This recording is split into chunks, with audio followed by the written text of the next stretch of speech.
السلام علیکم ورحمۃ اللہ وبرکاتہ۔ ان الحمد للہ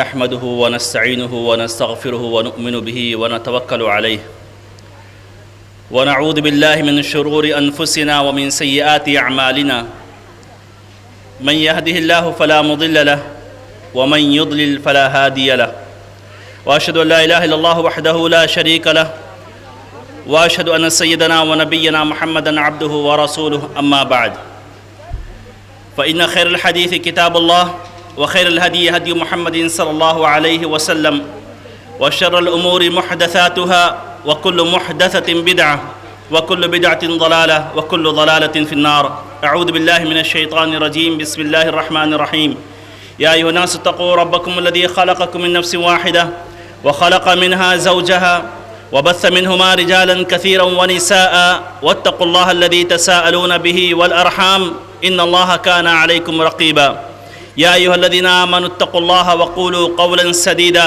يصلح لكم أعمالكم ويغفر لكم ذنوبكم ومن يطع الله ورسوله فقد فاز فوزا عظيما وقال الله عز وجل في موضع آخر في كتابه المجيد من عمل صالحا من ذكر أو أنثى فلنحيينه حياة طيبة ولنجزينهم أجرهم بأحسن ما كانوا يعملون۔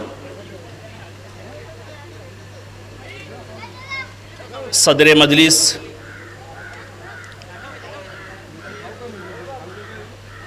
ناظم جلسہ،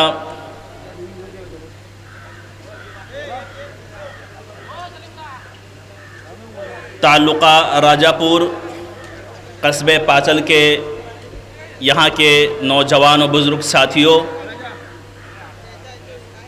پردہ نشین مائیں اور بہنیں، سب سے پہلے تمام طرح کی تعریف، حمد و ثنا، بڑائی اور کبریائی اللہ رب العزت کے لیے لائق اور زیبا ہے، جو سارے جہان کا خالق و مالک ہے،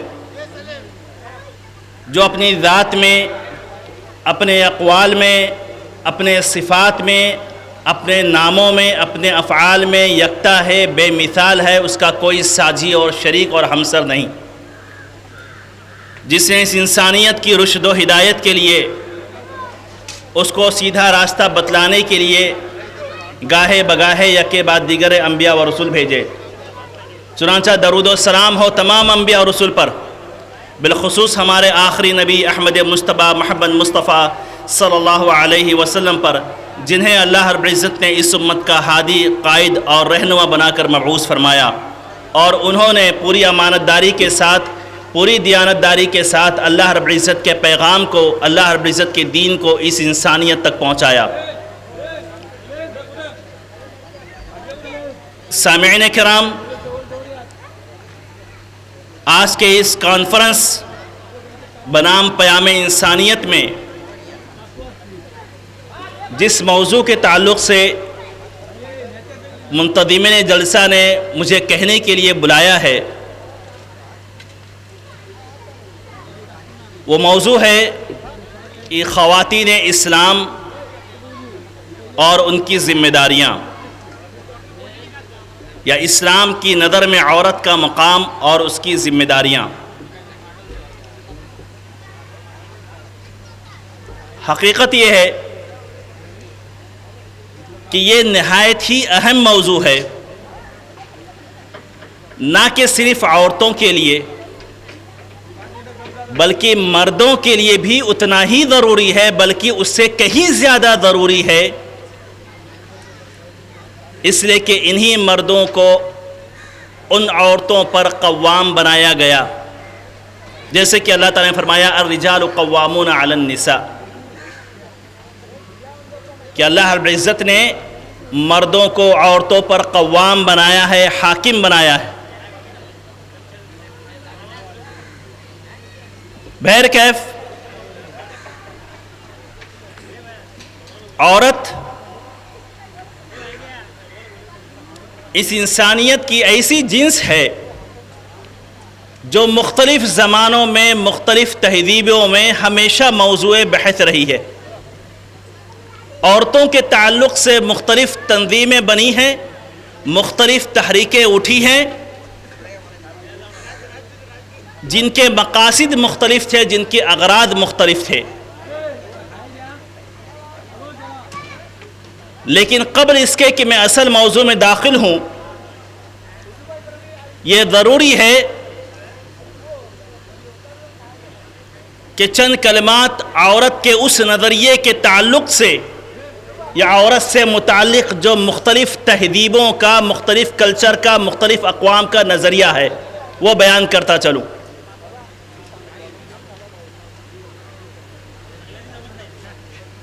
کیونکہ عورت کا سماج کی ترقی، اس کی اصلاح، اس کی فلاح و بہبودگی اور سماج کے افراد کی درستگی میں سب سے بڑا رول اور سب سے بڑا اہم کردار ہے.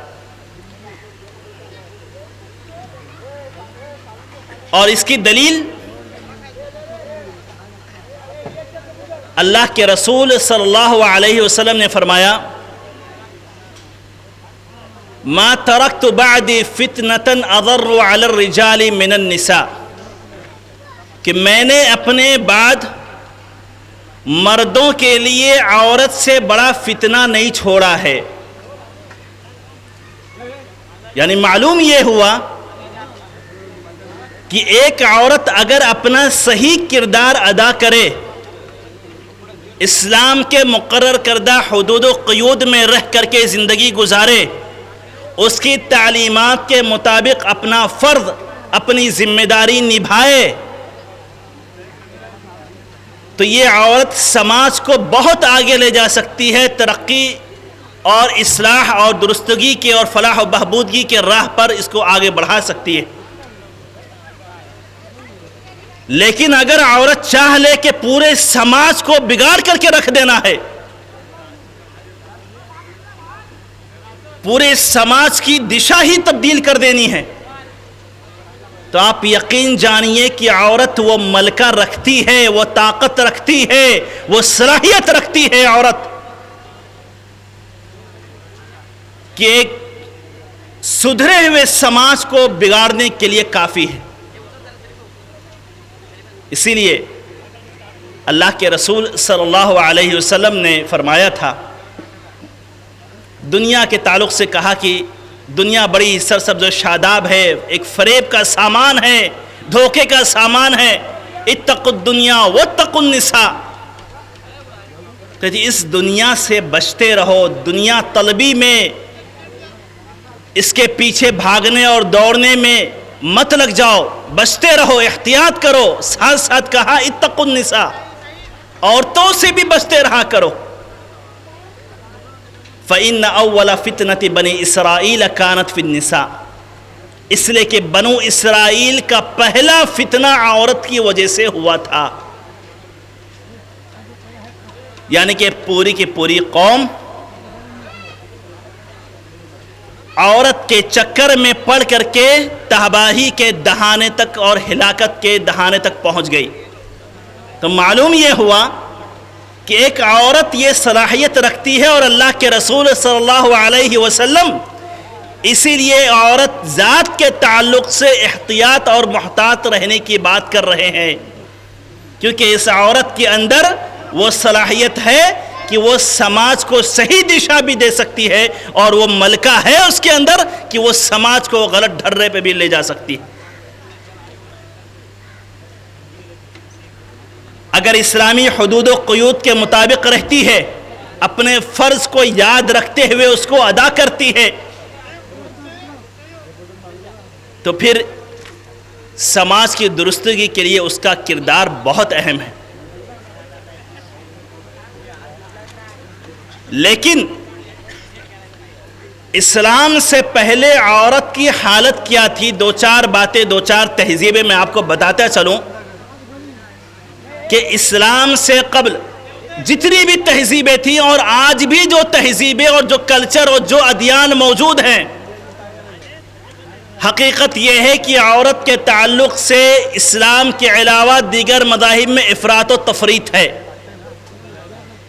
یا تو کسی تہذیب نے، کسی کلچر نے عورت کو اتنا نیچا گرا دیا کہ اس کی سماج میں کوئی حیثیت اور وقعت نہیں، بلکہ انسانیت سے بھی گئی گزری وہ عورت، انسانیت کی نگاہ سے یا انسانیت کے آخری حد تک جو گئی گزری ہو سکتی ہے وہ چیز عورت۔ اور کچھ تہذیبوں نے اس کو حقوق نسواں کے نام پر، آزادی نسواں کے نام پر اور مرد و زن کے یکسانیت کے نام پر اتنا اوپر پہنچا دیا کہ وہ حقیقت میں اوپر تو نہیں پہنچی، لیکن یہ ہے کہ ذلت و رسوائی کی گہری اور عمیق غائی میں اس کو ڈھکیل دیا گیا۔ اسلام سے قبل یونانی تہذیب جس کا ڈنکا بجتا تھا، جس کی طوطی بولتی تھی، یونانی تہذیب میں عورت کی حیثیت ایک سامان سے زیادہ نہیں تھی، ایسا سامان جسے خریدا جاتا ہے، جسے بیچا جاتا ہے، جو کبھی کسی کی ملکیت میں رہتی ہے، جو کبھی کسی کی ملکیت میں رہتی ہے۔ یہی حیثیت عورت کے یونانی تہذیب میں تھی کہ ایک عورت ملکیت کا حق نہیں رکھتی تھی، ایک عورت کو وراثت میں تقسیم کیا جاتا تھا۔ عورت وراثت نہیں پاتی تھی، بلکہ عورت کو وراثت میں تقسیم کیا جاتا تھا۔ یعنی کہ میت کی جو اولیاء ہوتے تھے، جب اس کی وفات ہو جاتی تو اس کی بیوی کو اور اس کی بیٹی کو جس طریقے سے اس کا مال تقسیم کیا جاتا تھا، اسی طریقے سے اس کی بیوی اور اس کی بیٹی کو بھی تقسیم کیا جاتا تھا۔ یہ یونانی تہذیب تھی، بڑی اعلیٰ تہذیب تھی اسلام سے قبل۔ اس تہذیب میں یہ حالت یہ تھی کہ عورت کو میراث میں تقسیم کیا دیا جاتا۔ اب اس کی بیوی یا اس کی بیٹی کبھی کسی کے حصے میں چلی گئی، چاہے وہ چاچا ہو، خالہ ہو، چاہے وہ چاچو ہو، ماما ہو، خالہ ہو، خالو ہو، بیٹا ہو، کسی کے بھی حصے میں جا سکتی ہے۔ اور پھر اس کے بعد جس کے حصے میں گئی وہ عورت، پھر اس کو اختیار ہوتا تھا کہ پھر چاہے عورت کو اپنے پاس رکھے، چاہے کسی سے بدل دے، چاہے لے جا کر کے مارکیٹ میں بیچ دے۔ بس یہی حیثیت تھی یونانی کلچر میں عورت کی۔ دوسری تہذیب تھی رومی تہذیب، رومن کلچر۔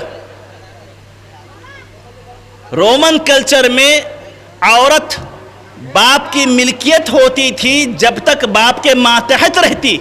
ملکیت کا مطلب یہ نہیں ہوتا کہ اس کی بات سنی جا رہی ہے، اس سے مشورے لیے جا رہے ہیں، اس کی رائے کو اہمیت دی جا رہی نہیں، بس ایک غلام کی طرح باپ کی خدمت کرتی تھی، اور جب باپ کو شادی کرنا ہوتا تو وہ شادی کر کے دے دیتا، پھر اس کے بعد وہ شوہر کی ملکیت ہو جاتی اور شوہر جیسا چاہے وہ تصرف کرتا، لیکن ملکیت کا حق نہیں تھا اس کو، صرف غلامی کا حق تھا، بس صرف خدمت کے لیے وقف تھی وہ۔ اور پھر ان دونوں کلچر کے علاوہ کی دور کیوں جائیں، آپ ہندوستان کے کلچر کو دیکھیے۔ ماضی قریب تک ہندوستان کے کلچر میں ایک ایسا طبقہ تھا، پڑھا ہوگا آپ نے، سنا بھی ہوگا، ایک ایسا طبقہ تھا جو عورت کو اس کے شوہر کے مرنے کے بعد ستی کر دی جاتی تھی۔ ستی کا مطلب یہ ہے کہ اگر اس کے شوہر کی وفات ہو گئی تو پھر اس عورت کو بھی زندہ جلا دیا جاتا تھا۔ یہ ہندوستان کے کلچر میں موجود تھا، شاید ابھی بھی موجود ہو بہت ساری جگہوں پر۔ یعنی کہ ہمارے ہاں جیسے دین اسلام میں ایسا ہے کہ اس کو دوسری شوہر انتقال ہو گیا، وفات پا گیا، بیوہ ہو گئی، عدت گزاری، دوسری شادی کا حق رکھتی ہے وہ۔ لیکن ہندوستان کے اس کلچر میں اس طبقے کے ہاں ایسا تھا کہ بیوی ستی کر دی جائے۔ ستی کا مطلب یہ ہے کہ جب شوہر کی لاش جلائی جا رہی ہے تو ساتھ ساتھ عورت کی بھی لاش جلائی جائے گی، اور عورت نے اگر جلنے سے انکار کر دیا، ستی کرنے سے انکار کر دیا، تو اس کا مطلب یہ ہے کہ یہ عورت وفادار نہیں ہے، یہ اپنے شوہر کی وفا شعار نہیں ہے، یہ اپنے شوہر کی غدار ہے، بے وفا ہے۔ یہ تصور ہے سماج میں عورت کے تعلق سے۔ بلکہ بعض مذاہب میں یا بعض مذاہب کے بعض طبقات میں تو ایسا ہے کہ ان کو معبد میں بھی نہیں گھسنے دیا جاتا ہے۔ چائنا میں، جاپان میں آج بھی یہ کلچر موجود ہے۔ چائنا میں، جاپان میں آج بھی یہ کلچر موجود ہے کہ عورت کو معبد خانے میں یعنی کہ عبادت کی جگہوں میں جانے نہیں دیا جاتا ہے۔ اور ہندوستان میں بھی ایسا مسئلہ چھڑا تھا، آپ نے سنا ہوگا، پڑھا ہوگا، کیرلا میں ایسا ہوا تھا کہ عورتوں کو مندر میں جانے سے روک دیا گیا تھا، پھر ایک عورت چلی گئی تھی، بڑا ہنگامہ ہوا اس کے اوپر، میڈیا میں دیکھا ہوگا آپ لوگوں نے۔ رومن کیتھولک کے ہاں عورت مقدس کتاب جو انجیل ہے اس کو ہاتھ نہیں لگا سکتی، ہمارے یہاں تو ہے نا قرآن اٹھا سکتی، بلکہ وہ ساری عبادات کی پابند ہے۔ ان کے ہاں یہ ہے کہ مقدس کتاب کو اٹھا نہیں سکتی عورت۔ غرض یہ کہ عورت دیگر مذاہب میں، دیگر کلچر میں ایک سامان اور ایک ردی کے سامان کے علاوہ اور کوئی حیثیت نہیں رکھتی تھی۔ اگر کسی مذہب نے عورت کے ساتھ میں اس روئے زمین پر انصاف کیا ہے تو وہ اسلام ہے، وہ ہمارا دین ہے جس نے عورت کے ساتھ میں انصاف کیا۔ جب اسلام آیا تو پھر اسلام نے اس طرح کے سارے سوچ کو، اس طرح کے سارے تصورات کو ایک سرے سے ختم کر دیا۔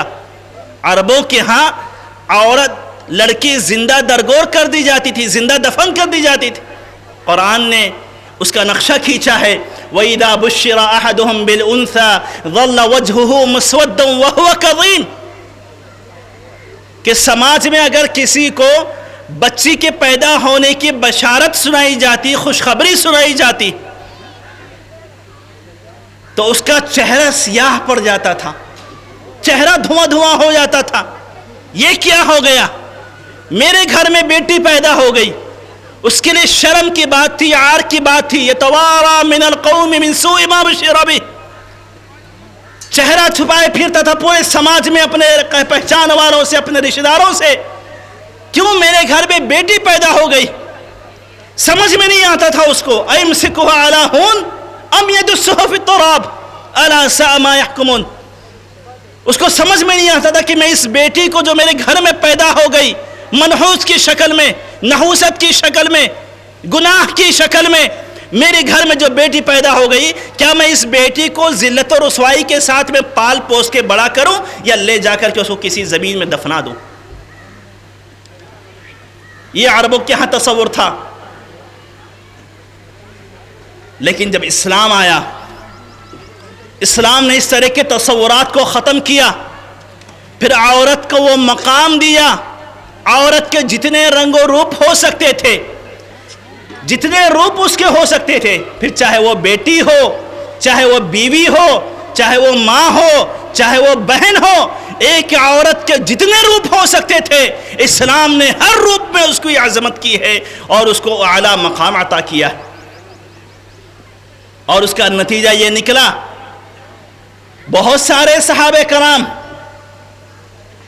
اللہ کے رسول کی دربار میں آ کر کے اپنے گناہوں کا اعتراف کرتے تھے کہ اللہ کے رسول زمانہ جاہلیت میں ہم سے یہ گناہ سرزد ہوا ہے کہ ہم نے اپنے بیٹی کو لے جا کر کے دفنا دیا، زندہ دفنا دیا۔ ایک صحابی آئے، کہنے لگے اللہ کے رسول، میں نے زمانہ جاہلیت میں 8 لڑکیوں کو، 8 بیٹیوں کو میں نے زندہ دفنا دیا۔ زمین کھودی، بیٹی زندہ تھی، گڈھا کھودا اور گڈھا کھودنے کے بعد بیٹی کو اندر ڈال دیا، اس کے اوپر مٹی ڈال دی۔ وہ صحابی شرمندہ ہیں، نادم ہیں کہ کیا عورت کا کیا مقام ہے اسلام کی نگاہ میں، اور ہم کیا کر رہے تھے عورتوں کے ساتھ۔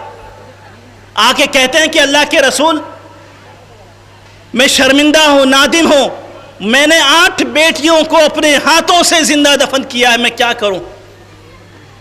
تو اللہ کے رسول صلی اللہ علیہ وسلم فرماتے ہیں، تم 8 جانوں کو آزاد کرو، 8 غلاموں کو آزاد کرو اس 8 جانوں کے بدلے میں۔ وہ کہتے ہیں کہ اللہ کے رسول، میری اتنی کیپیسٹی نہیں ہے، میں اتنا مالدار نہیں ہوں کہ میں 8 غلام آزاد کروں۔ تو اللہ کے رسول کہتے ہیں کیا اونٹ ہے تمہارے پاس؟ وہ کہتے ہیں کہ ہاں میرے پاس اونٹ ہے۔ تو اللہ کے رسول نے کہا ہر ایک جان کے بدلے میں ایک اونٹ ذبح کرو اور صدقہ کرو۔ تو یہ تصور اسلام نے دیا کہ کل کے دن جو اپنی بیٹیوں کو دفن کر رہے تھے، زندہ گاڑ رہے تھے، وہ آج شرمندہ اور نادم ہیں اپنے اس عمل میں، اور اس سے آگے بڑھ کر اور اس سے آگے بڑھ کر بہت سارے صحابہ کرام نے بہت ساری یتیم بچیوں کی کفالت کی ذمہ اٹھایا کہ اگر قبیلے میں سماج میں کسی آدمی کا انتقال ہو گیا اور اس کی بچی زندہ ہے تو آگے بڑھ کر کے سبقت لے کر کے اس کو پالنے کے لیے بھاگتے تھے، دوڑتے تھے۔ غرض یہ کہ بالکل معاملہ الٹا ہو گیا، اور ہر چیز میں اسلام نے عورت کو مساوات کا حق دیا، برابری کا حق دیا ہے، عدل و انصاف کے ساتھ تمام عبادتوں میں شریک کیا۔ وہاں تو ایسا تھا نا کہ قرآن کو، ان کے انجیل کو بھی ہاتھ نہیں لگا سکتی تھی، یہاں پہ تو ساری عبادتوں کا ان کو پابند کر دیا ہے، اور یہ کہا ہے کہ جتنی عبادت کرو گے تو جیسے مردوں کو ثواب ملے گا، جیسے مردوں کو بدلہ ملے گا، جیسے مردوں کو جنت ملے گی، ویسے ہی عورتوں کو ثواب ملے گا، بدلہ ملے گا اور جنت ملے گی۔ یہ اسلام نے تصور دیا۔ من عمل صالحا من ذکر او انثی، جس نے نیک عمل کیا، اچھا کام کیا، پھر چاہے وہ مرد ہو یا عورت ہو، فَلَنُحْيَنَّهُ حَيَاةً طَيِّبَةً، ہم اس کو بہترین زندگی دیں گے، وَلَنَجْزِيَنَّهُمْ أَجْرَهُمْ بِأَحْسَنِ مَا كَانُوا يَعْمَلُونَ، اور ان کے عمل کے بدلے میں ہم ان کو بہتر سے بہتر بدلہ دیں گے۔ یہ دیکھیے اسلام کا تصور کہ عمل میں مشارکت دی، پارٹنر بنایا، برابری کا حق دیا کہ عمل میں جیسے تم کر رہے ہو آدمی لوگ، ویسے عورت کو بھی کرنا ہے، تمہیں بھی بدلہ ملے گا تو پھر عورت کو بھی بدلہ ملے گا۔ اور ہاں صرف اتنا ہی نہیں، اگر تم سے گناہ سرزد ہوتا ہے یعنی کہ آدمیوں سے، تو پھر آدمی کو گناہ ملے گا، تو اسی طریقے سے عورت بھی اگر گناہ سرزد کرتی ہے یا اسے گناہ کا ارتکاب ہوتا ہے تو اسے بھی گناہ ملے گا۔ یا ایھا الذین آمنوا لا یسخر قوم من قوم عسى ان یکونوا خیرا منہم، کہ اے مومنو، کوئی قوم، تم میں سے کوئی قوم کسی دوسری قوم کا قطعاً مذاق نہ اڑائے، ولا نساء من نساء عسى ان یکن خیرا منہن، اور نہ کوئی عورت کسی عورت کا مذاق اڑائے۔ گویا کہ اس جرم میں، مذاق اڑانے میں، اور اس مذاق اڑانے کے جرم کی پاداش میں اگر گناہ ملتا ہے یا سزا ملتی ہے تو پھر جیسے مرد کو مل سکتا ہے تو پھر ویسے عورت کو بھی مل سکتا ہے۔ یہ برابری کا حق ہے، یہ مساوات کا حق ہے۔ اسی طریقے سے زمانہ جاہلیت میں جو عورتوں کو میراث سے محروم کر دیا جاتا تھا، اسلام نے آ کر کے نئی کہ صرف میراث میں اس کو حصے دار بلکہ اس کو مالک بنایا ہے۔ مال موروث میں یعنی کہ میت کے مال میں اس کو وارث بنایا ہے اور اس کو تصرف کا حق دیا ہے۔ وہاں تو کچھ نہیں تھا، ملکیت نہیں تھی اس کے ہاں، یہاں پہ مالک بن سکتی ہے، اور اپنے مال میں اگر عقل و رشد اور سمجھ رکھتی ہے تو جیسا چاہے ویسا وہ تصرف بھی کر سکتی ہے۔ للرجال نصیب مما ترک الوالدان والاقربون، کہ آدمیوں کے لیے مال موروث میں حصہ ہے جو اقربا چھوڑتے ہیں یا والدین چھوڑتے ہیں۔ وللنساء نصیب مما ترک الوالدان والاقربون، اسی طریقے سے عورت کے لیے بھی مال میں حصہ ہے، عورت کے لیے بھی مال میں حصہ ہے، مال میراث میں عورت کا بھی حصہ ہے۔ مما قل منہ او کثر نصیبا مفروضا، چاہے وہ کم ہو زیادہ ہو لیکن عورت کا بھی حصہ ہے اور متعین حصہ ہے۔ اسی طریقے سے زمانے جاہلیت میں عورت کے ساتھ یہ سلوک کیا جاتا تھا کہ ایک آدمی جتنی چاہے شادیاں کر سکتا تھا، اور پھر اس کے بعد عدل و انصاف بھی نہیں کرتا، جتنی چاہے شادیاں کرتا، جتنی چاہے عورتیں رکھتا، اور پھر اس کے بعد عدل و انصاف بھی نہیں کرتا ان کے درمیان۔ اسلام نے آ کر کے اس لا تعداد کو تعداد پر محدود کر دیا کہ اب ایک آدمی زیادہ سے زیادہ 4 شادیاں کر سکتا ہے، وہ بھی اس شرط کے ساتھ میں کہ ان چاروں کے درمیان عدل و انصاف کا معاملہ کرے گا تو، بلکہ اس پر وعید سنائی کہ اگر عدل و انصاف سے نہیں رکھتا ہے تو اس پر وہ مجرم ہے۔ اسی طریقے سے طلاق کے مسئلے میں عورت کو کوئی حق نہیں تھا، عورت کو کوئی حق نہیں تھا طلاق کے مسئلے میں، بلکہ مرد یہ کرتا تھا کہ عورت کو طلاق دیتا، پھر اس کے بعد جیسے ہی طلاق واقع ہونے والی رہتی کہ معاملہ اب یہاں سے ختم ہونے والا ہے، الگ ہونے والا ہے، تو وہاں پر کیا کرتا آدمی؟ آ کر کے فوراً رجوع کر لیتا، اب رجوع کر لیتا، اب رجوع کرنے کے بعد پھر چھوڑ دیتا۔ اسلام نے آ کر کے اس کو ختم کر دیا، کہا کہ نہیں، یہ عورتوں کی زندگی کے ساتھ میں کھلواڑ نہیں چلے گا۔ اب الطلاق مرتان فإمساک بمعروف او تسریح بإحسان، کہ طلاق اب 2 مرتبہ بس، اور پھر تیسری مرتبہ طلاق دیے تو پھر یا تو پھر اچھے سے رکھ لو یا پھر جدا کر دو اور طلاق دے کر کے ختم کر دو، لیکن 3 طلاق بس، اس کے بعد اختیار نہیں ہے کہ تم اس سے کھیلتے رہو اس سے۔ غرض یہ کہ چند جھلکیاں تھی جو میں آپ کو بتلا رہا تھا کہ غیروں کے ہاں تہذیب میں، ان کی تعلیمات میں عورت کا کیا مقام ہے اور اسلام نے کہاں لے جا کر کے اس کو پہنچایا، اور پھر عورت کے جتنے بھی روپ ہو سکتے تھے ان تمام روپ میں اس کو الگ الگ مقام دیا۔ ماں ہے تو اپنی رضامندی کو اور اپنی ناراضگی کو ماں کے رضامندی اور ناراضگی کے ساتھ میں جوڑ دیا کہ اگر ماں تمہاری خوش ہے تو تمہارا رب بھی تم سے خوش ہے، لیکن ماں اگر تم سے ناراض ہے کسی جائز چیز کی بنیاد پر تو تمہارا رب بھی تم سے ناراض رہے گا۔ یہ کتنا مقام، کتنا اونچا مقام ہے ماں کا، کہ ماں کو یہ مقام دیا کہ اپنی ناراضگی اور اپنی رضامندی کے ساتھ میں مربوط کر دیا۔ ایک صحابی آئے اور کہتے ہیں کہ اللہ کے رسول، لوگوں کے درمیان من احق الناس بصحابتی یا بصحبتی، کہ میرے حسن سلوک کی سب سے زیادہ حقدار کون ہے پورے سماج میں میرے اچھے سلوک کی سب سے زیادہ حقدار کون ہے؟ تو اللہ کے رسول نے کہا تمہاری ماں سب سے زیادہ حق رکھتی ہے، تم اس کے ساتھ میں سب سے اچھے سے پیش آؤ۔ پھر دوسری مرتبہ سوال کیا، پھر کہا تمہاری ماں، پھر تیسری مرتبہ سوال کیا، پھر کہا تمہاری ماں، پھر چوتھی مرتبہ سوال کیا، پھر کہا کہ تمہارا باپ۔ یعنی معلوم یہ ہوا کہ 3 مرتبہ ماں کا درجہ، باپ کے مقابل میں 3 مرتبہ ماں کا درجہ اعلیٰ بنا دیا۔ اب یہ بتائیے کہ عورت کو کیا مقام دیا اسلام نے، کہ وہ ماں کے روپ میں ہو تو کس قدر عالی مرتبت اور منزلت رکھتی ہے، اس کے قدموں تلے جنت ہے، اس کی خدمت جنت میں داخلے کا سبب ہے، اس کی رضامندی جنت میں داخلے کا سبب ہے، ذریعہ ہے۔ کہ عورت اگر ماں کے روپ میں ہو تو یہ مقام ہے، بیوی کے روپ میں ہو تو پھر الگ مقام دیا۔ اللہ کے رسول صلی اللہ علیہ وسلم نے فرمایا خیرکم خیرکم لأہلی وانا خیرکم لأہلی۔ زمانہ تمہارے اچھے ہونے کی سرٹیفکیٹ دے دے وہ اعتبار نہیں ہے، پورا سماج تمہارے اچھے ہونے کی، تمہارے بااخلاق ہونے کی سرٹیفکیٹ دے وہ اعتبار نہیں ہے۔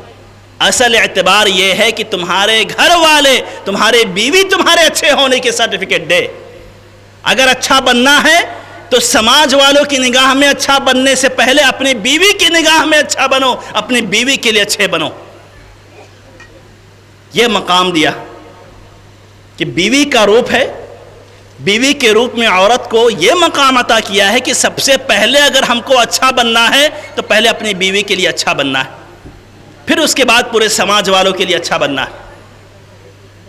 اسی طریقے سے دوسری حدیث میں فرمایا خیارکم خیارکم لنسائہم، تم میں سب سے بہتر وہ ہے جو اپنی عورت کے لیے، اپنی بیوی کے لیے سب سے زیادہ بہتر ہے۔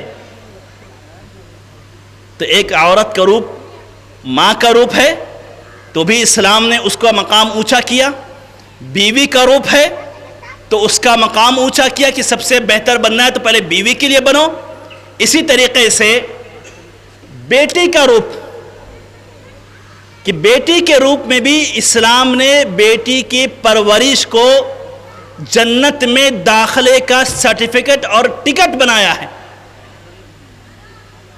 بلکہ یہ کہا کہ جنت میں قیامت کے دن اگر میری رفاقت چاہیے، میری مصاحبت چاہیے، اللہ کے رسول کہتے ہیں کہ میرا ساتھ چاہیے قیامت کے دن، تو اگر تم کو 2 بیٹیاں تمہارے پاس ہے تو یہ سمجھ لینا کہ تمہارے گھر میں جنت کا ٹکٹ اور میری رفاقت کا سرٹیفکیٹ چل رہا ہے۔ من عال جاریتین فإنه یأتی یوم القیامت انا وہو ہاکذا. پھر اللہ کے رسول صلی اللہ علیہ وسلم نے دونوں ہاتھ سے اشارہ کیا، دونوں انگلی ایسے. قیامت کی اگر کسی کے پاس 2 بیٹیاں ہیں، ان 2 بیٹیوں کی پرورش کیا یہاں تک کہ وہ بالغ ہو گئی، ان کے مناسب جگہ پر شادی کر دیا، تو قیامت کے دن وہ میرے ساتھ میں اس طریقے سے رہے گا جیسے کہ یہ 2 انگلیاں رہتی ہیں. یعنی اللہ کے رسول کی رفاقت مطلوب ہے، مصاحبت مطلوب ہے، ساتھ مطلوب ہے.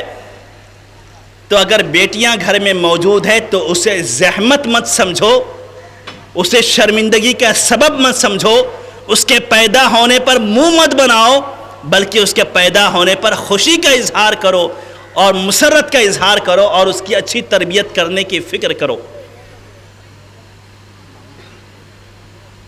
تو یہ ہوتا ہے کہ یہ جو اسلام نے بیوی کا مقام، ماں کا مقام، بہن کا مقام، غرض یہ کہ عورت کے جتنے بھی روپ ہو سکتے تھے ہر روپ میں اسلام نے عورت کو بہت اونچا مقام عطا کیا ہے.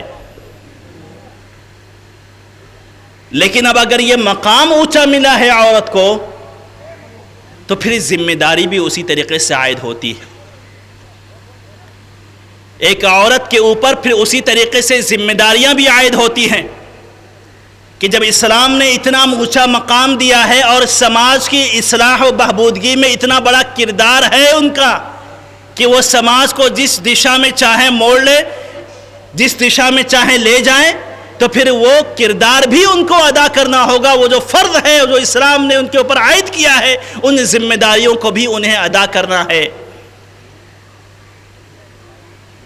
بحیثیت ماں کا کردار، اور یہ سب سے اہم ذمہ داری ہے ایک عورت کی سب سے اہم ذمہ داری ہے وہ ہے نسل نو کی تربیت. کیونکہ سماج افراد سے بنتا ہے اور افراد یہ ماں کی گود میں بنتے ہیں. ماں کی گود پہلی درسگاہ ہے، ماں کی گود پہلا مدرسہ ہے. ماں کی گود میں اگر بچے کی صحیح تربیت ہوئی، ایمانی تربیت ہوئی، اخلاقی تربیت ہوئی، ہر اعتبار سے اس کی بہترین تربیت ہوئی ہے، تو پھر یقین جانیے کہ پھر صالح معاشرہ اور ایک بہترین معاشرہ وجود میں آئے گا. ایک عورت کی سب سے بڑی ذمہ داری ہے کہ اپنے گھر کے ماحول کو ایسا بنائے کہ جہاں پر اس کے بچے کی بہترین انداز سے روحانی اور اخلاقی تربیت ہو. اللہ رب العزت امہات المؤمنین کو اور مخاطب ساری امت محمدیہ کی عورتیں وَذْكُرْنَ مَا يُتْلَى فِي بُيُوتِكُنَّ مِنْ آیَاتِ اللَّهِ وَالْحِکْمَةِ کہ اپنے گھر کے ماحول کو سنوارو، اپنے گھر کے ماحول کو بہترین انوائرمنٹ اس کے اندر پیدا کرو جہاں پر ایک بہترین تربیت ہو، جہاں پر بچے کی اخلاقی تربیت ہو. دیکھیے تربیت صرف جملے رٹنے سے نہیں ہو جاتا ہے. صرف اس بات سے بچہ سچ نہیں بولنا شروع کر دے گا کہ آپ نے اس کو رٹایا ہے کہ سچ بولو سچ بولو سچ بولو. صرف اس انداز میں بچے کی تربیت نہیں ہو پائے گی کہ بچی یہ دیکھے کہ ہماری ماں بے پردہ گھوم رہی ہے اور میں پردہ پہن کر کے چلوں، تو پھر ایسی تربیت نہیں ہو پائے گی. تربیت یہ ہو پائے گی جو جملے رٹنے کے ساتھ ساتھ جو بچے دیکھتے ہیں گھر کے ماحول میں، جو محسوس کرتے ہیں، جو پاتے ہیں، اس چیز کو کیچ کرتے ہیں.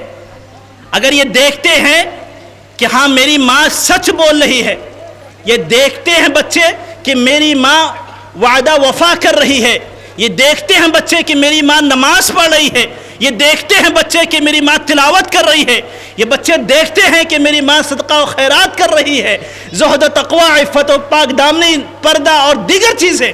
اگر بچے اور بچیاں یہ دیکھتے ہیں اپنی ماں کو ایسا کرتے ہوئے تو پھر بچے اس سے سبق سیکھتے ہیں اور پھر یہی تربیت ان کی ہوتی ہے جو انڈائریکٹلی تربیت ان کی ہوتی ہے اور یہی تربیت مؤثر ہوتی ہے. ورنہ جملے کتابوں کے رٹانے سے تربیت نہیں ہوتی. ایک ماں کا کردار کتنا اہم ہوتا ہے. عبداللہ بن زبیر رضی اللہ تعالیٰ عنہ حجاج بن یوسف کے ساتھ میں ان کی جنگ چل رہی ہے، ان کے خلاف لڑ رہے ہیں. حجاج بن یوسف تاریخ کا سب سے سفاک گورنر گزرا ہے. حتیٰ کہ بعض مورخین نے لکھا ہے کہ کئی لاکھ علماء کو اس نے قتل کیا تھا۔ عبداللہ بن زبیر رضی اللہ تعالیٰ عنہ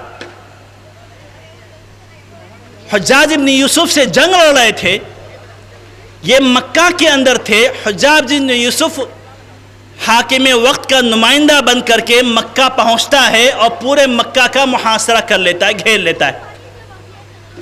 عبداللہ بن زبیر رضی اللہ تعالیٰ عنہ کے پاس محدود تعداد تھی، جس تعداد سے وہ حجاج بن یوسف کا مقابلہ کر رہے تھے، لیکن آئے دن وہ تعداد دھیرے دھیرے کم ہوتی جا رہی تھی کہ ظاہر سی بات ہے حجاج بن یوسف حاکم وقت کا نمائندہ لشکر کے لشکر اس کے ساتھ میں تھے۔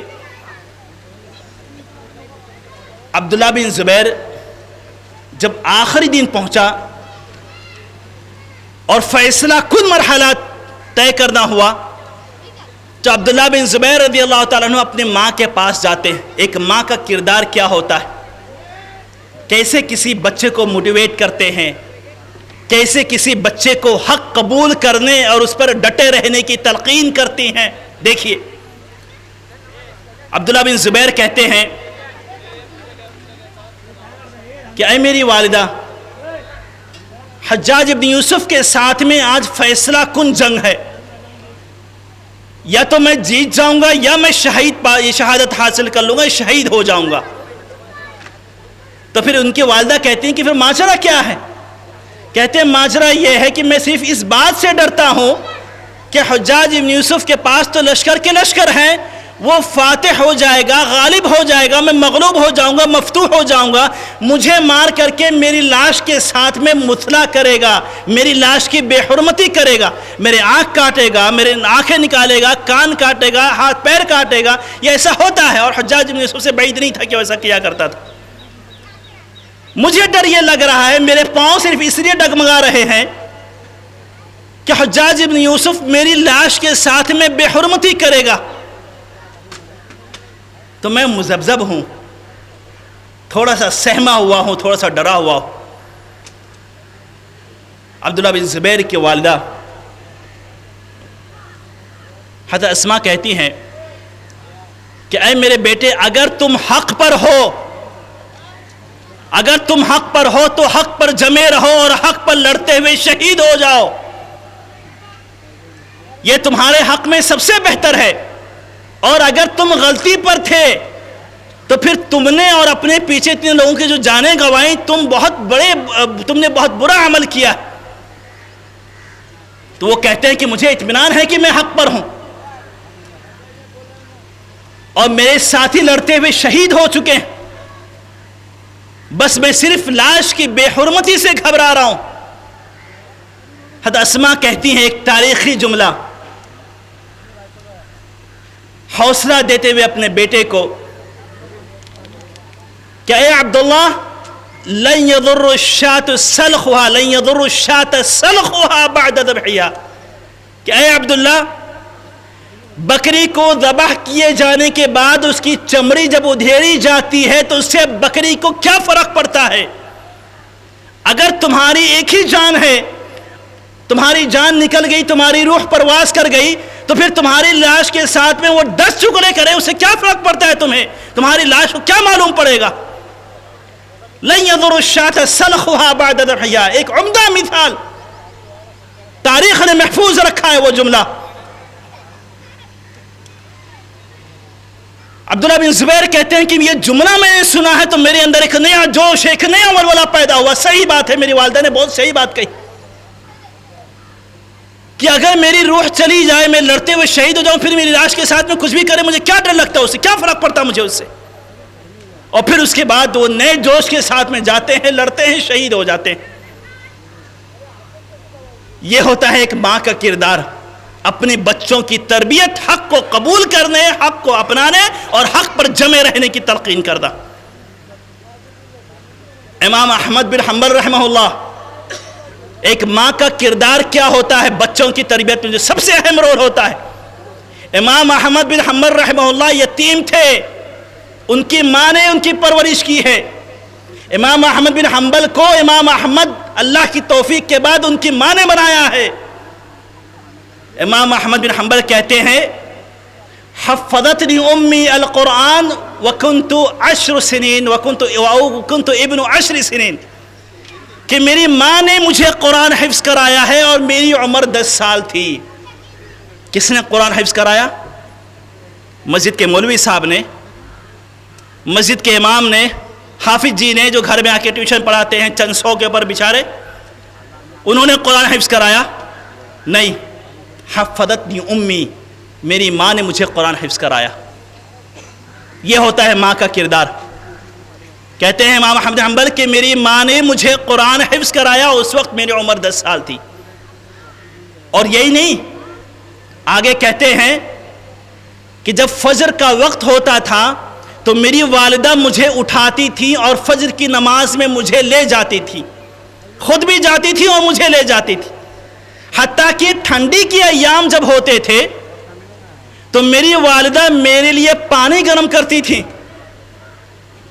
دیکھیے ماں کا کردار، تربیت۔ کہتے ہیں کہ فجر کا وقت ہوتا تھا، میری ماں اٹھتی تھی، پانی گرم کرتی تھی جس سے میں وضو کرتا تھا، پھر اس کے بعد میری ماں دوپٹہ اوڑھتی، نقاب اوڑھتی، اور پھر اس کے بعد میرا ہاتھ پکڑ کر مجھے مسجد لے جاتی، اور پھر اس کے بعد میں وہاں نماز پڑھتا، نماز کے بعد قرآن پڑھتا۔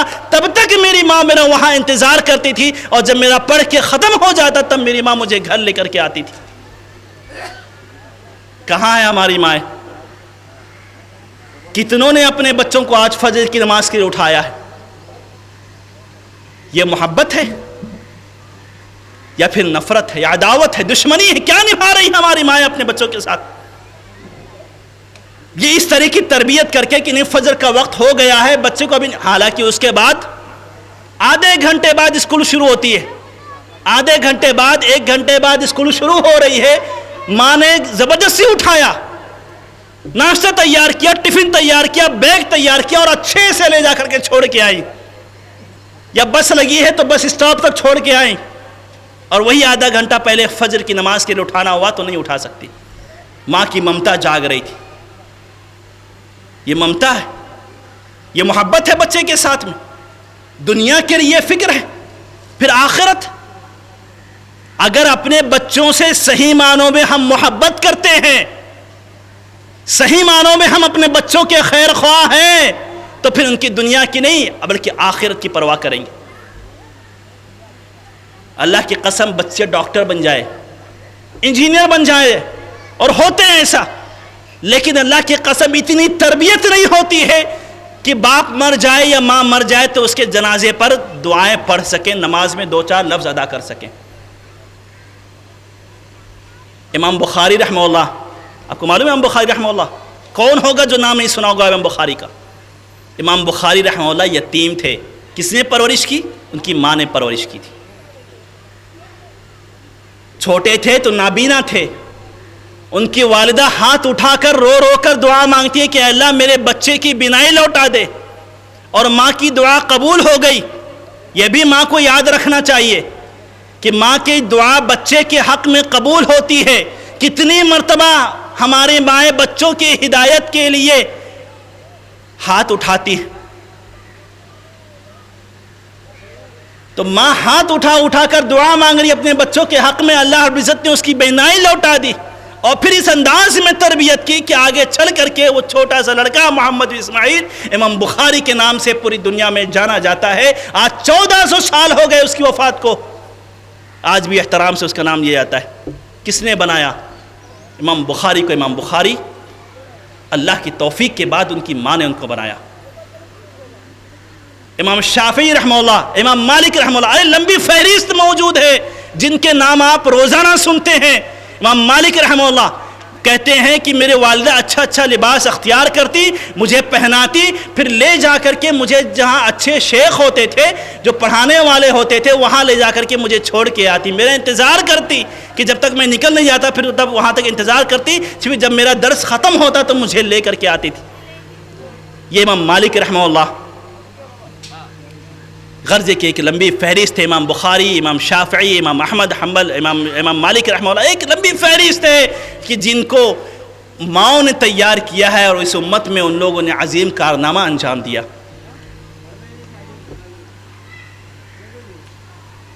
بحیثیت بیوی ایک عورت کا کردار کیا ہوتا ہے، اس کی ذمہ داری کیا ہوتی ہے؟ ایک عورت جب وہ بیوی کے روپ میں ہوتی ہے، اس کے شوہر کی اطاعت کرنا، اس کی فرما برداری کرنا، جائز کاموں میں اس کی اطاعت کرنا، یہ اس کا پہلا مقصد ہے، اور اس کا شوہر ہی اس کے لیے جنت ہے یا جہنم ہے۔ جیسا کہ ایک حدیث میں آتا ہے کہ ایک صحابی کہتے ہیں کہ میری پھوپھی اللہ کے رسول صلی اللہ علیہ وسلم کی خدمت میں آئی، جب اپنے کام سے وہ فارغ ہو گئی، واپس جانے لگی تو اللہ کے رسول نے کہا کیا تمہارے شوہر موجود ہیں؟ تو انہوں نے کہا کہ ہاں میرے شوہر موجود ہیں۔ تو کہا اپنی شوہر کی خدمت کرتی ہو؟ کہا ہاں میں خدمت کرتی ہوں۔ کہ اپنے شوہر کی خدمت کرتی رہو، فَإِنَّمَا هُوَ جَنَّتُكِ أَوْ نَارُكِ، اس لیے کہ تمہارا شوہر ہی تمہارے لیے جنت ہے یا پھر جہنم ہے۔ ایک بیوی کی حیثیت سے عورت کی یہ ذمہ داری ہوتی ہے، ایک بیوی کی حیثیت سے عورت کی یہ ذمہ داری ہے کہ اپنی زیب و زینت کو اختیار کرے۔ تو پھر کس کے لیے اختیار کرے؟ اپنے شوہر کے لیے اختیار کرے۔ آج ہوتا کیا ہے کہ ہماری بیویاں الا من رحم اللہ تیار ہوتی ہیں۔ کب تیار ہوتی ہیں؟ کسی شادی میں جانا ہے، کسی فنکشن میں جانا ہے، کسی عقیقے میں جانا ہے، کسی پہچان والے کے ہاں جانا ہے، تب زیب و زینت اختیار کر رہی ہیں، تیار ہو کر کے نکل رہی ہے۔ بیچارہ آدمی بھی حیران ہو کے دیکھتا ہے کہ یہ میری بیوی ہے، جس کو میں روز صبح شام دیکھتا ہوں۔ حضرت عائشہ رضی اللہ تعالیٰ عنہ، حضرت عائشہ رضی اللہ تعالیٰ، ایک دفعہ اللہ کے رسول صلی اللہ علیہ وسلم، دیکھیں مثالی بیوی اور بیوی ہے کہ ہونے کے لیے عورت کا کردار اور اس کی ذمہ داری کہ زیب و زینت اختیار کرے تو شوہر کے لیے کرے۔ ایک دفعہ اللہ کے رسول صلی اللہ علیہ وسلم اپنے گھر میں داخل ہوئے تو دیکھیں حضرت عائشہ چھلا پہنی ہوئی تھی ہاتھ میں، یا انگوٹھی تھی یا ہاتھ کا کڑا تھا چاندی کی۔ تو اللہ کے رسول کہتے ہیں کہ عائشہ یہ تم نے کیا پہنا ہے؟ تو وہ کہتے ہیں کہ اے اللہ کے رسول میں نے یہ زینت کے لیے پہنا ہے، اور یہ میں نے آپ کے لیے پہنا ہے۔ کس کے لیے پہنا ہے؟ آپ کے لیے پہنا ہے، اپنے شوہر کے لیے پہنا ہے۔ یعنی زیب و زینت عورت اختیار کرے تو پہلے اپنے شوہر کے لیے اختیار کرے،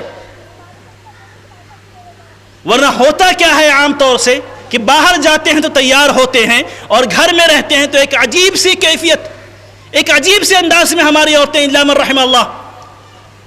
اللہ کے رسول صلی اللہ علیہ وسلم کی حدیث ہے کہ التی، جب پوچھا گیا کون سی عورت بہتر ہے، التی تسرہ اذا نظر، جب شوہر دیکھے تو خوش ہو جائے، جب کام سے لوٹے اپنا سامان اتارے ہاتھ منہ دھولے تو بیوی کو دیکھے تو بیوی اس انداز میں ملے، اس طرح سے تیار ہو کر کے ملے کہ اس کو دیکھے تو شوہر خوش ہو جائے۔ ایسا نہ ہو، ورنہ ہوتا کیا ہے عام طور سے کہ جب گھر پہنچتا ہے تو عورتیں نہ تیار ہوتی ہیں، وہی پرانے کپڑے، بوسیدہ کپڑے، بکھرے ہوئے بال اور جو ہے جسم سے نکلتے ہوئی بدبو، اسی طریقے سے شوہر کا استقبال کرتے ہیں کہ شوہر کا دیکھ کر کے منہ بن جاتا ہے، اور پھر پہنچتے ساتھ 10 طرح کے سوالات، کہاں تھے، کیا تھے، کیسے تھے، کیوں گئے، کیسے گئے۔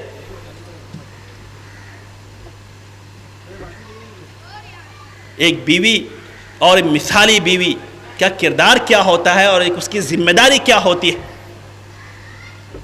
اسی طریقے سے ایک بیٹی کے ہونے کی حیثیت سے، ایک بیٹی ہونے کی حیثیت سے ایک عورت کی یہ ذمہ داری بنتی ہے کہ اپنے باپ کی عزت و عصمت کی حفاظت کرے۔ اپنی عزت و عصمت کی جب حفاظت کرے گی تو پھر اپنے باپ کی بھی عزت و عصمت کی حفاظت کرے گی۔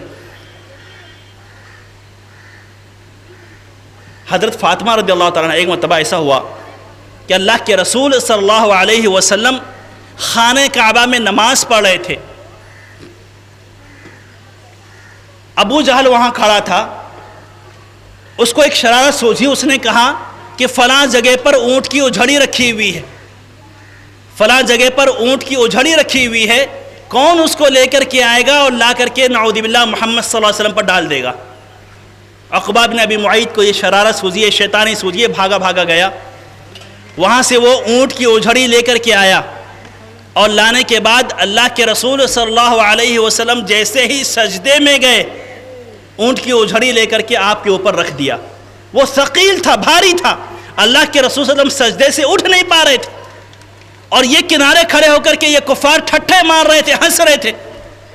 جیسے یہ خبر فاطمہ بنت محمد اللہ کے رسول صلی اللہ علیہ وسلم کی بیٹی کو پہنچتی ہے، فوراً وہاں سے بھاگتی ہے، اپنا نقاب پہنتی ہیں اور بھاگتی ہیں اور آ کر کے کافروں کو دھتکارتے ہوئے، للکارتے ہوئے، ڈانٹتے ہوئے فوراً اپنے والد کے سر سے یعنی نبی کریم صلی اللہ علیہ وسلم کے سر سے وہ بوجھ ہٹاتی ہیں اور ان کو کھڑا کرتی ہیں، پھر ان کے بدن کو صاف کرتی ہیں اور ان کے درمیان سے ان کو لے کر کے جاتی ہیں۔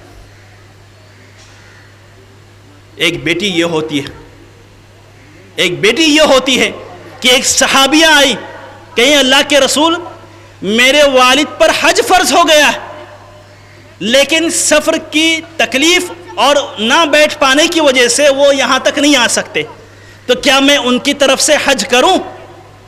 ایک مثالی بیٹی، ایک بیٹی کے ہونے کی حیثیت سے ایک عورت کا کردار کیا ہوتا ہے، ذمہ داری کیا ہوتی؟ تو کہتے ہیں کہ اللہ کے رسول میرے والد حج پر نہیں آ سکتے، بیمار ہیں، وہ سواری پر بیٹھ نہیں سکتے، تو کیا میں ان کی طرف سے حج کروں؟ تو اللہ کے رسول صلی اللہ علیہ وسلم فرماتے ہیں کہ اگر معاملہ ایسا ہے کہ وہ سواری پر نہیں آ سکتے ہیں تو تم ان کی طرف سے حج کر سکتی ہو۔ تو ایک بیٹی کے ہونے کی حیثیت سے یہ کردار ہوتا ہے، ایک بہن ہونے کی حیثیت سے ایک عورت کی ذمہ داری۔ امام ابن حجر رحمہ اللہ، امام ابن حجر جو فتح الباری کے مؤلف ہیں، صحیح بخاری کی سب سے بہترین شرح امام ابن حجر نے لکھی ہے جو فتح الباری کے نام سے جانی جاتی ہے۔ اپنی بہن کے تعلق سے کہتے ہیں کہ ہی امی بعد امی، ابن حجر کہتے ہیں ہی امی بعد امی، کہ میری بچپن میں میری ماں کی وفات ہو گئی، میری بہن نے، میری بڑی بہن نے میری پرورش کی ہے، اور میری دوسری ماں میری بڑی بہن تھی جس نے میری تربیت کی۔ غرض یہ کہ عورت کا جتنا مقام اونچا ہے اس کی ذمہ داریاں بھی اتنی اونچی ہیں، اور ہر اعتبار سے جو مقام اسلام نے اس کو دیا ہے، بیوی ہونے کی حیثیت سے یا بہن ہونے کی حیثیت سے یا اسی طریقے سے بیٹی ہونے کی حیثیت سے یا ماں ہونے کی حیثیت سے، جس حیثیت سے بھی اسلام نے اس کو وہ مقام عطا کیا ہے تو اس حیثیت سے اس کے اوپر وہ ذمہ داری عائد ہوتی ہے۔ لیکن آج چند دل فریب نعرے آزادی نسواں کے نام پر، حقوق نسواں کے نام پر، مرد و زن کی یکسانیت کے نام پر نئے طرح کے نعرے دیے جا رہے ہیں، جس میں امت کا ایک بڑا طبقہ اور بالخصوص عورتوں کا ایک بڑا طبقہ ایسے پرفریب نعروں کے پیچھے پڑ کر کے اپنا جو منصب ہے، اپنا جو مقام ہے، اپنی جو ذمہ داری ہے وہ بھول رہی ہیں۔ یا آزادی نسواں کا دعویٰ کرنے والے کس آزادی کی بات کر رہے ہیں؟ کیا اس آزادی کی بات کر رہے ہیں کہ عورت کو دوبارہ اس مقام پر پہنچا دیا جائے جس مقام پر وہ تھی؟ ایک عورت کو دوبارہ برہنہ کر کے سڑک پر کھڑا کر دیا جائے، کیا اس مقام کی بات کر رہے ہیں؟ اس آزادی کی بات کر رہے ہیں کہ اسلام تو تعلیم کی اجازت نہیں دیتا؟ کسی نے کہا کہ اسلام نے عورت کو تعلیم کی اجازت نہیں دی؟ اسلام نے عورت کو تعلیم حاصل کرنے کی آزادی نہیں دی؟ کسی نے کہا کہ اسلام نے عورت کو تعلیم حاصل کرنے کی آزادی نہیں دی ہے؟ طلب العلم فریضۃ علی کل مسلم، ہر مسلمان پر علم کا حاصل کرنا فرض ہے، ہر مسلمان پہ، چاہے وہ مرد ہو یا عورت ہو۔ لیکن یاد رکھیے، ایک لڑکی کے لیے، ایک عورت کے لیے بالکل بلا شبہ علم حاصل کرے، دنیا کی سارے میدان میں وہ ترقی کرے، لیکن اپنی عزت و عصمت کو داؤں پر لگا کر کے نہیں، اسلامی حدود و قیود میں پابندی کرتے ہوئے اور پردے کا خیال کرتے ہوئے، ورنہ جو اختلاط کا ماحول ہے اسکول میں اور کالج میں، آپ دیکھ رہے ہیں کیا ماحول ہے اسکول کا اور کالج کا۔ ارے اللہ کے رسول صلی اللہ علیہ وسلم نے تو یہ تک گوارا نہیں کیا تھا کہ جب وہ نماز پڑھ کے نکل رہی تھی، نماز پڑھ کر کے نکل رہی تھی تو کہہ رہے استاخرنا لیس علیکن ان تحققن الطریق، مردوں کے ساتھ میں مل کر کے مت چلو، درمیان میں سے مت چلو، علیکن بحافات الطریق، راستے کے کنارے سے چلو۔ صحابیہ کہتی ہیں کہ اللہ کے رسول نے جیسے ہی ہمیں یہ حکم دیا ہے کہ راستوں کے کنارے سے چلنا ہے، تو عورتیں اس طریقے سے چلتی تھیں کہ ان کے دوپٹے وہ دیواروں سے لگ جاتے تھے، وہ چپک جاتے تھے، اس طریقے سے عورتیں چلا کرتی تھیں۔ تو جب اسلام نے نماز پڑھنے کے بعد جب عورت نکلے تو سڑکوں پر اس طریقے سے نہ چلے، تو پھر ایسے ماحول میں جا کر کے تعلیم حاصل کرے کہ جہاں بینچوں میں ساتھ میں بٹھایا جاتا ہے، جہاں کلاسوں میں ساتھ میں بٹھایا جاتا ہے، اسلام کیسے گوارا کرتا ہے؟ نہیں گوارا کر سکتے، نہیں قبول کرتا۔ اللہ کی قسم اسلام نے اجازت دی ہے علم حاصل کرنے کی. اور کیا مثال میں آپ کو سامنے بیان کروں. عبداللہ بن مسعود بڑے صحابی ایک دفعہ کہتے ہیں, دیکھیے کہ علم کیسے حاصل کرتی تھی صحابیات. عبداللہ بن مسعود ایک مرتبہ انہوں نے کہا کہ اللہ رب العزت نے گودنے والی عورت اور گدوانے والی عورت پر لعنت بھیجی ہے. لعن اللہ الواشمات والمستوشمات. اللہ رب العزت نے قرآن میں آیا ہے, یہ کہا انہیں قرآن میں آیا ہے کہ اللہ رب العزت نے گودنے والی عورت اور گدوانے والی عورت پر لعنت بھیجی ہے. گدوانا یعنی کہ ٹیٹو بنانا, ابھی جو چلا ہے آج کل, یہ گردن پہ ٹیٹو بناتے ہیں, ادھر کمر میں ٹیٹو بناتے ہیں, ادھر پیٹھ پہ ٹیٹو بناتے ہیں, ادھر ہاتھ پہ ٹیٹو بناتے ہیں. مسلمانوں میں بڑے پیمانے پر رائج ہو رہا ہے یہ. اللہ کی لعنت ہے ایسے لوگوں پر. یہ عبداللہ بن مسعود کہتے ہیں کہ اللہ نے لعنت بھیجی, قرآن میں آیا ہے کہ اللہ نے لعنت بھیجی ہے. ایک صحابیہ کھڑی ہوئی, کہتے ہیں کہ عبداللہ بن مسعود قرآن میں ایسی کوئی آیت نہیں ہے جس میں اللہ نے لعنت بھیجی ہے لوگوں کے اوپر. کہتے ہیں نہیں, قرآن میں آیا ہے. عبداللہ بن مسعود بھی مصر تھے, کہنے قرآن میں آیا ہے. یہ کہنے قرآن میں نہیں آیا ہے, مجھے قرآن کی پہلی آیت سے لے کر کے آخری آیت تک یاد ہے. قرآن میں ایسی کوئی آیت نہیں ہے جس میں اللہ نے لعنت بھیجی ہے گودنے والی عورت اور گدوانے والی عورت پر. یہ بھی صحیح تھی اور عبداللہ بن مسعود بھی صحیح تھے, بس دونوں کا نظریہ مختلف تھا. عبداللہ بن مسعود کہتے ہیں کہ نہیں, کیا قرآن میں یہ نہیں آیا ہے کہ وَمَا آتَاكُمُ الرَّسُولُ فَخُذُوهُ وَمَا نَهَاكُمْ عَنْهُ فَانْتَهُوا, کہ جو رسول تم کو دے تم اس کو لو اور جو رسول جسے روکے تم رک جاؤ. تو یہ صحابیہ کہتی ہیں کہ ہاں یہ قرآن کی آیت ہے. یہ وَمَا آتَاكُمُ الرَّسُولُ فَخُذُوهُ وَمَا نَهَاكُمْ عَنْهُ فَانْتَهُوا, یہ قرآن کی آیت ہے. تو کہہ رہے ہیں کہ یہ آیت موجود ہے قرآن میں, البتہ جو لعن اللہ الواشمات والمستوشمات یہ اللہ کے رسول نے کہا ہے, اور اللہ کے رسول اپنی طرف سے کوئی بات نہیں کہتے, جو اللہ نے دیا ہے وہی کہتے ہیں.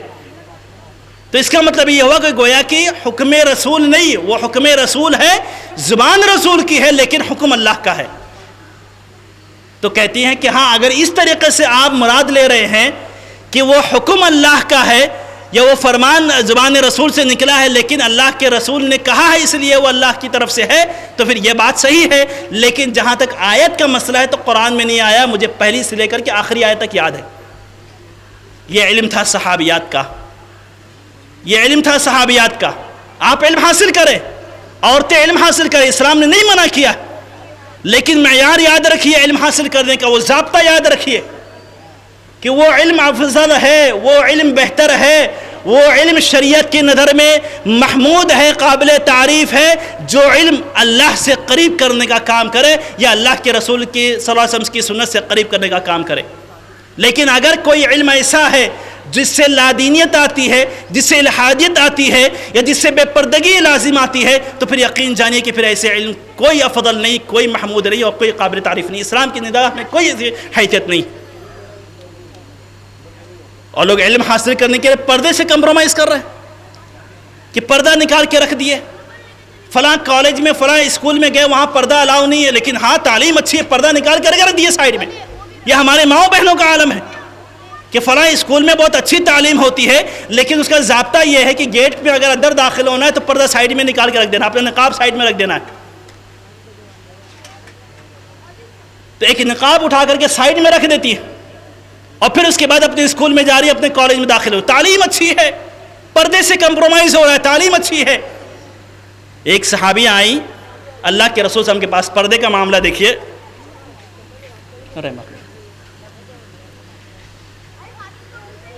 ایک صحابیہ آئیں اللہ کے رسول, پردے کے تعلق سے دیکھیے پردے کے ہاں ہماری بہنوں کے ہاں کیسے مفاہمت ہے, کمپرومائز ہے تعلیم کے لیے. ایک صحابیہ اللہ کے رسول صلی اللہ علیہ وسلم کے پاس آئیں اور کہتے ہیں کہ اللہ کے رسول مجھے دورہ پڑتا ہے, میں چاہتی ہوں کہ آپ میرے لیے شفا کی دعا کر دیجئے, آپ دعا کر دیجئے کہ میں ٹھیک ہو جاؤں. اللہ کے رسول کہتے ہیں اگر تم چاہو تو میں تمہارے لیے دعا کر دوں, تم ٹھیک ہو جاؤ گی. اس عورت کے ساتھ میں معاملہ یہ تھا کہ اس کو مرگی کا دورہ پڑتا تھا یا اسی طریقے سے جنات کا اثر تھا, دونوں مفسرین علماء نے لکھا ہے. بہرحال یہ عورت آئی کہتی ہے کہ اللہ کے رسول مجھے دورہ پڑتا ہے تو آپ میرے لیے شفا کی دعا کر دیجئے۔ اللہ کے رسول کہتے ہیں کہ اگر تم کہو تو میں تمہارے لیے دعا کر دوں، تم ٹھیک ہو جاؤ گی، اور اگر دوسرا آپشن تمہارے پاس یہ ہے کہ تم اس بیماری پر صبر کر لو تو تمہارے لیے جنت ہے۔ اس صحابیہ کہتی ہیں کہ اے اللہ کے رسول اگر اس بیماری کو سہنے پر مجھے جنت مل جائے گی تو اللہ کی قسم میں سہنے کے لیے تیار ہوں، میں یہ تکلیف برداشت کرنے کے لیے تیار ہوں، یہ تکلیف میں سہ لوں گی، یہ مشقت میں برداشت کر لوں گی کہ اس کے بدلے میں مجھے جنت ملے، لیکن اللہ کے رسول میری ایک طلب ہے، ایک درخواست ہے، ایک ریکویسٹ ہے۔ کیا ریکویسٹ ہے؟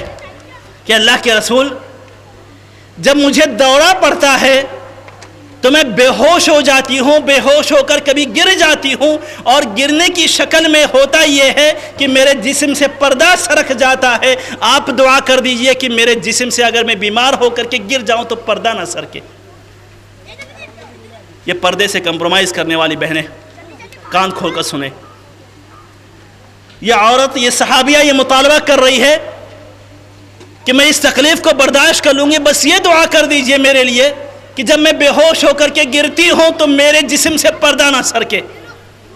اللہ کے رسول کہتے ہیں کہ ٹھیک ہے جاؤ، میں تمہارے لیے یہ دعا کر دوں گا۔ ایک صحابیہ جو بے ہوشی کے عالم میں، بے ہوشی کے عالم میں پردے کے تعلق سے یہ فکر موجود ہے، یہ سوچ موجود ہے، یہ تصور موجود ہے، یہاں تو ہماری بہنوں کے ہاں ہوش و حواس میں رہتے ہوئے بھی یہ فکر نہیں ہے،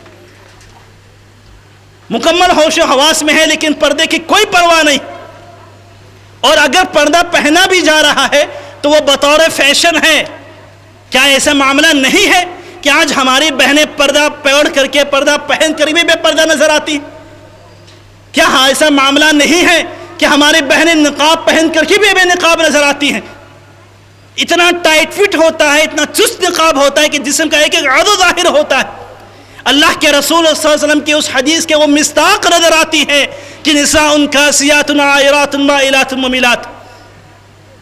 کیا آخری وقت، ایک وقت ایسا آئے گا کہ جب اس امت کی عورتیں کپڑے پہنے تو ہوں گی لیکن کپڑا پہن کر کے بھی وہ برہنہ دکھائی دیں گی، ان کے جسم کا ایک ایک عضو دکھائی دے گا۔ کیا اس عورت، اس حدیث کے وہ مصداق نہیں؟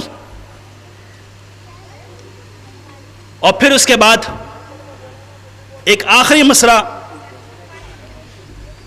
جو عورتوں کے درمیان بڑے پیمانے پر منتشر ہو رہا ہے، خاص طور سے نوجوان لڑکیوں میں، وہ ہے فتنہ ارتداد۔ فتنہ ارتداد یعنی کہ لڑکی کا مرتد ہو جانا، کس نام پر؟ محبت کے نام پر، عقیدے سے کمپرومائز کر لینا، منہج سے کمپرومائز کر لینا، اور اس طریقے سے ساری چیزوں کے، اسلام کے تمام اصولوں کو توڑتے ہوئے مرتد ہو جانا، دین کو چھوڑ دینا۔ حضرت ابو طلحہ رضی اللہ تعالیٰ عنہ، ایک واقعہ سنیں کہ ابو طلحہ رضی اللہ تعالیٰ عنہ ام سلیم کے پاس نکاح کا پیغام بھیجتے ہیں، ام سلیم کے پاس نکاح کا پیغام بھیجتے ہیں تو ام سلیم کہتی ہیں کہ ابو طلحہ کیا تم اس بت کی پوجا نہیں کرتے ہو جو فلاں درخت سے کاٹا گیا ہے اور اس کو فلاں حبشی نے بنایا ہے؟ کیا تم اس لکڑی کے بت کی پوجا نہیں کرتے؟ تو وہ کہتے ہیں کہ ہاں میں اس بت کی پوجا کرتا ہوں جو ہاتھوں سے بنایا جاتا ہے فلاں جگہ پہ فلاں لکڑی سے، اور وہ حبشی بناتا ہے، میں اس بت کی پوجا کرتا ہوں۔ تو ام سلیم کہتی ہیں کہ پھر میرا نکاح تم سے ممکن نہیں ہے، میں کسی بت پرست سے نکاح نہیں کر سکتی ہوں۔ یہ تھا صحابیہ کے اندر حرص کہ توحید سے کوئی کمپرومائز نہیں۔ اور ایسے وقت میں جب وہ مطلقہ تھیں، ان کے پاس ایک بیٹا تھا اور اس کی سخت ضرورت تھی کہ جو ان کی کفالت کرے، ان کے بچوں کی نگرانی کرے، ان کے بچوں کا خرچ اٹھائے، اس سختی کے باوجود، اس پریشانی کے باوجود عقیدہ توحید سے کوئی کمپرومائز نہیں تھا۔ تو کہتے ہیں کہ نہیں، میں تمہارا نکاح، میرا نکاح تم سے نہیں ہو سکتا، میں اہل حق، میں حق پر ہوں، میں توحید پر ہوں، توحید سے کوئی کمپرومائز نہیں۔ یہاں تک کہ ابو طلحہ مصر رہے لیکن اس کے باوجود انہوں نے نکاح نہیں کیا۔ پھر اس کے بعد چند وقت گزرنے کے بعد، چند سال گزرنے کے بعد اللہ رب العزت نے ابو طلحہ کو اسلام لانے کی ہدایت کی توفیق دی، اور پھر اس کے بعد وہ مسلمان ہوئے، تب جا کر کے ان کا نکاح اس سے ہوا۔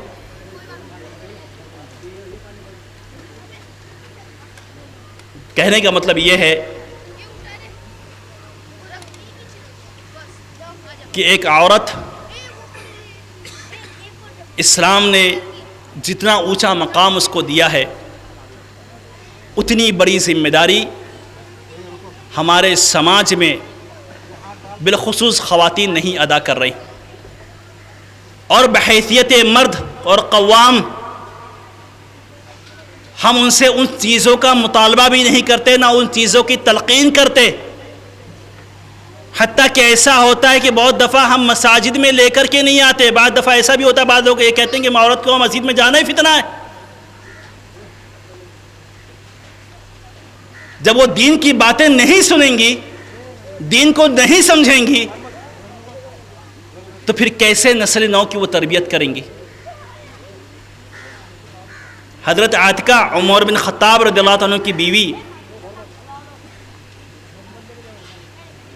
فجر کی نماز میں اور عشاء کی نماز میں مسجد تشریف لاتی تھی۔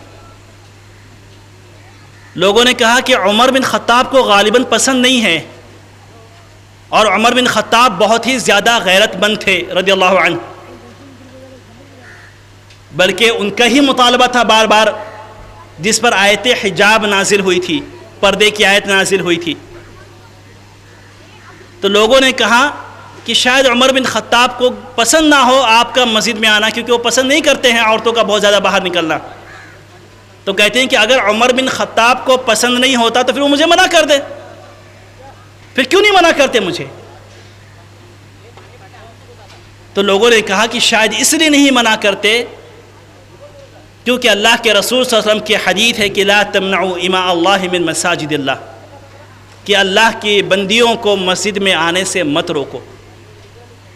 تو اللہ کے رسول صلی اللہ علیہ وسلم کے حکم کی تعمیل ان کو یہ مجبور کر رہی ہے کہ اگر ان کی بیوی مسجد تک آنا چاہ رہی ہے، نماز پڑھنا چاہ رہی ہے با جماعت، گرچہ اس کی جماعت گھر میں افضل ہے، لیکن اگر با جماعت وہ ادا کرنا چاہ رہی ہے، اور پھر اندھیرے تاریک راتوں میں وہ آ رہی، ایسے وقت میں آ رہی جب اجالا نہیں ہوتا ہے، عشاء کی نماز میں اور فجر کی نماز میں، تو عمر بن خطاب رضی اللہ تعالیٰ ان کو نہیں روکتے تھے۔ بہرحال میرا وقت ختم ہو گیا۔ ضرورت اس بات کی ہے کہ ہماری خواتین بالخصوص اپنے مقام کو پہچانیں، اپنے منصب کو پہچانیں۔ اسلام نے جو رفعت ان کو عطا کی ہے، جو ترقی دی ہے، جو عروج عطا کیا ہے، اس منصب کو پہچانیں، اور اس منصب کو پہچانتے ہوئے سماج کی تربیت میں، افراد کی تربیت میں، نسل نو کی تربیت میں جو ان کا کردار ہونا چاہیے وہ کردار ادا کریں۔ ماڈل موجود ہے، حضرت خدیجہ رضی اللہ تعالیٰ عنہ، حضرت عائشہ رضی اللہ تعالیٰ عنہ، آسیہ بنت مزاحم، صبر و استقلال کی اعلیٰ مثال، فرعون جو سب سے بڑا ظالم اور جابر بادشاہ، آسیہ بنت مزاحم اس کے ہاں موجود، اس کے ماتحتی میں موجود۔ کوئی ایسا طریقہ نہیں تھا جس سے اس نے ستایا نہ ہو۔ اللہ رب العزت نے ان کی مثال بیان کی پورے مومنین کے لیے، صبر و استقلال، اللہ کی ذات پر توکل اور اعتماد، ایسی مثال قائم کی ہے آسیہ بنت مزاحم نے کہ اللہ رب العزت نے ان کی مثال بیان کی پوری امت کے لیے، صرف عورتوں کے لیے نہیں۔ ضرب اللہ مثلا للذین آمنوا امرأۃ فرعون، اللہ رب العزت نے صبر و استقلال کی، استقامت کی، توکل کی اور حق پر جم جانے کے لیے اس عورت کی مثال بیان کی ہے پورے مومنین مردوں کے لیے، کہ جب فرعون ظالم وقت ہر طرح سے ستا رہا تھا اور ساری عائشوں کو تر کر کے ملکہ تھی، محل کے محل موجود تھے، خادم موجود تھے، ساری سہولتیں موجود تھی، تو کہتے ہیں کہ اللہ تعالیٰ یہ سب تیرے لیے قربان، لیکن اس محل کے بدلے میں مجھے آخرت میں تیرے پاس محل چاہیے۔ رب ابنی عندک بیتا فی الجنہ۔ اسی طریقے سے طہارت، پاک دامنی، ومریم بنت عمران اللتی، ان دو عورتوں کی اللہ رب العزت نے مثال بیان کی، ایک آسیہ بنت مزاحم اور مریم بنت عمران۔ عفت و پاک دامنی، اللہ کی ذات پر توکل۔ زکریا علیہ السلام حضرت مریم کے پاس آتے ہیں جو ان کی کفالت میں تھی حضرت مریم، ان کے پاس آتے ہیں تو کہتے ہیں کہ مریم تمہارے پاس یہ پھل کہاں سے رکھا ہوا ہے؟ یہ پھل کہاں سے رکھا ہوا ہے؟ یہ تو گرمی کا موسم چل رہا ہے تو یہاں پر گرمی کے پھل ہونا چاہیے، ٹھنڈی کا موسم چل رہا ہے تو ٹھنڈی کا موسم کا پھل ہونا چاہیے۔ لیکن جب میں تمہارے محراب میں داخل ہوتا ہوں، تمہارے پاس آتا ہوں تو یہ دیکھتا ہوں کہ گرمی کا موسم ہے اور ٹھنڈی کے پھل رکھے ہوئے، اور ٹھنڈی کا موسم چل رہا ہے اور گرمی کے موسم کے پھل رکھے ہوئے۔ انا لکی ھذا قالت هو من عند اللہ، کہتی ہیں کہ یہ اللہ کی طرف سے ہے۔ حضرت زکریا علیہ السلام، ایک عورت کیسے اثر انداز ہوتی ہے۔ حضرت زکریا علیہ السلام دیکھتے ہیں کہ اللہ تعالیٰ بنا کسی سبب کے، بنا کسی وسیلے کے، بغیر موسم کے پھل مریم کو عطا کر رہا ہے، تو دعا کرتے ہیں ہنالک دعا زکریا ربہ قال رب هب لی من لدنک ذریۃ طیبہ، کہ اے اللہ اس بندی کا تیری ذات پر اتنا بھروسہ ہے، اتنا اعتماد ہے، میں تو لا ولد ہوں، میرے کوئی بیٹا نہیں ہے۔ حضرت زکریا علیہ السلام کو کوئی بیٹا نہیں تھا، تو میں لا ولد ہوں، میرا کوئی بیٹا نہیں ہے۔ رب انی وہن العظم منی واشتعل الرأس شیبا، اے اللہ تعالیٰ دنیا کے اسباب بھی ختم ہیں، میری ہڈیاں کمزور ہو گئی، بال سفید ہو گئے، میری بیوی بانجھ ہے، لیکن کوئی وسیلہ نہیں ہے، کوئی طریقہ نہیں ہے۔ لیکن اس عورت کو میں نے دیکھا کہ تو نے بنا موسم کے اس کو پھل دیا ہے، تو اے اللہ بنا موسم کے مجھے اولاد دے دے۔ اور پھر اللہ رب العزت نے ان کو یحییٰ علیہ السلام کی شکل میں ایک بہترین اور نیک بیٹا جو آگے چل کر کے نبی بنا عطا کیا۔ ایک عورت کس انداز میں متاثر ہو سکتی ہے۔ بہرحال اللہ رب العزت دعا ہے کہ اللہ رب العزت ہم لوگوں کو سننے سے کہیں زیادہ عمل کرنے کی توفیق دے۔ اللہ رب العزت ہماری بہنوں کو، ماؤں کو، ہماری بیویوں کو توفیق دے کہ وہ اسلامی تعلیمات کے مطابق زندگی گزاریں۔ اقول قولی ھذا واستغفر اللہ لی ولکم ولسائر المسلمین من کل ذنب فاستغفروہ انہ هو الغفور الرحیم۔ السلام علیکم ورحمۃ اللہ وبرکاتہ۔